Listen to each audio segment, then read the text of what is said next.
দিল্লির সাথে বাংলাদেশের সম্পর্ক উন্নতির দিকে বলে মন্তব্য করলেন উপদেষ্টা রেজওয়ানা।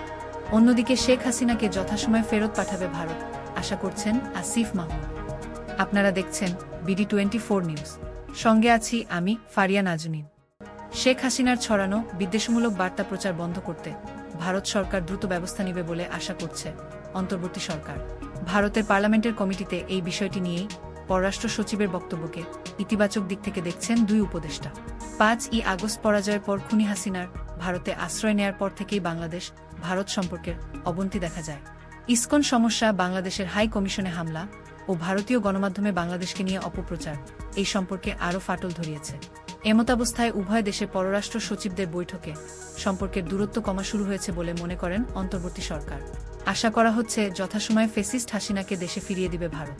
দুই দেশের মধ্যে সম্পর্কের কালো মেঘ কাটবে না তা না, আমার কাছে মনে হয় যে এই ক্ষোভ প্রকাশের মাধ্যমেও কিন্তু আলোচনার একটা ক্ষেত্র তৈরি হয়। এবং ভারতের সাথে তাদের যে পররাষ্ট্র সচিব এসেছিলেন সেখানে সম্পর্কটা পুনর্মূল্যায়নের এবং নতুন করে যাত্রা শুরুর একটা প্রক্রিয়া শুরু হয়ে, যখন একটা দেশে বিচারের দাবি ওঠে এবং যার বিচারের দাবি ওঠে তাকেই অন্য একটা দেশ আশ্রয় দেয়, তখন সেটা নিয়ে যে দেশ বিচারের দাবি করছে, যে দেশের মানুষ বিচারের দাবি করছে, সে দেশের মানুষের মনে ক্ষোভ হওয়া কোনোই অস্বাভাবিক বিষয় না। বাংলাদেশকে নিয়ে সংখ্যালঘু সহ বিভিন্ন বিষয় নিয়ে যে প্রোপাগান্ডা করা হয়েছে, প্রোপাগান্ডা যে করা হয়েছে এটা ইন্টারন্যাশনালি ন্যাশনালি খুব স্পষ্ট একটা বিষয়।